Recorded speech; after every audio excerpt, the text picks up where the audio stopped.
एक बार एक हंस और हंसिनी हरिद्वार के सुरमय वातावरण से भटकते हुए उजड़े वीरान और रेगिस्तान के इलाके में आ गए।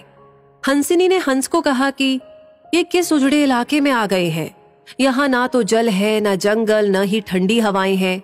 यहाँ तो हमारा जीना मुश्किल हो जाएगा। भटकते भटकते शाम हो गई तो हंस ने हंसिनी से कहा कि किसी तरह आज की रात बिता लो, सुबह हम लोग हरिद्वार लौट चलेंगे। रात हुई तो जिस पेड़ के नीचे हंस और हंसिनी रुके थे उस पर एक उल्लू बैठा था। वो जोर से चिल्लाने लगा। हंसिनी ने हंस से कहा, अरे यहाँ तो रात में भी सो नहीं सकते, ये उल्लू चिल्ला रहा है। हंस ने फिर हंसिनी को समझाया कि किसी तरह रात काट लो, मुझे अब समझ में आ गया है कि ये इलाका वीरान क्यों है। ऐसे उल्लू जिस इलाके में रहेंगे वो तो वीरान और उजड़ा ही रहेगा।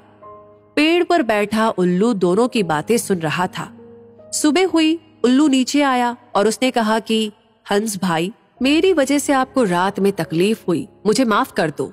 हंस ने कहा, कोई बात नहीं भैया, आपका धन्यवाद।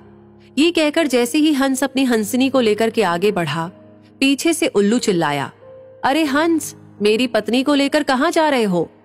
हंस चौंका। उसने कहा, आपकी पत्नी? अरे भाई, ये हंसिनी है, मेरी पत्नी है, मेरे साथ आई थी, मेरे साथ जा रही है। उल्लू ने कहा, खामोश रहो, ये मेरी पत्नी है। दोनों के बीच विवाद बढ़ गया। पूरे इलाके के लोग एकत्र हो गए। कई गांवों की जनता बैठी, पंचायत बुलाई गई, पंच लोग भी आ गए। बोले, भाई किस बात का विवाद है?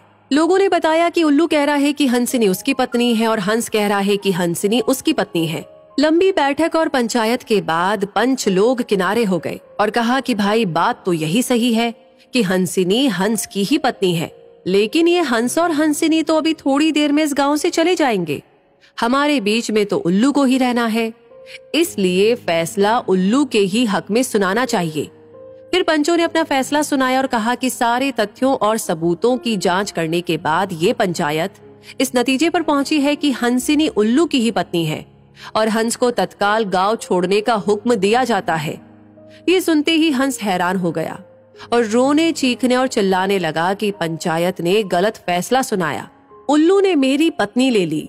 रोते चीखते जब वो आगे बढ़ने लगा तो उल्लू ने आवाज लगाई, ए मित्र हंस, जरा रुको। हंस ने रोते हुए कहा कि भैया अब क्या करोगे?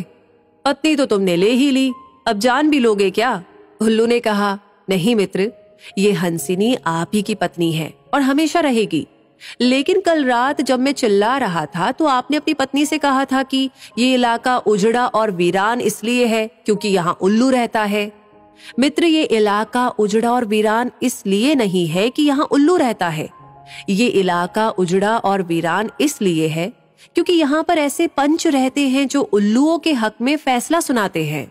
शायद 65 साल की आजादी के बाद में भी हमारे देश की इस बुरी दशा का मूल कारण यही है कि हमने उम्मीदवार की योग्यता न देखते हुए हमेशा ये हमारी जाति का है, ये हमारी पार्टी का है, इसके आधार पर अपना फैसला उल्लुओं के ही पक्ष में सुनाया है। देश की बदहाली और बुरी हालत के लिए कहीं ना कहीं हम भी जिम्मेदार हैं।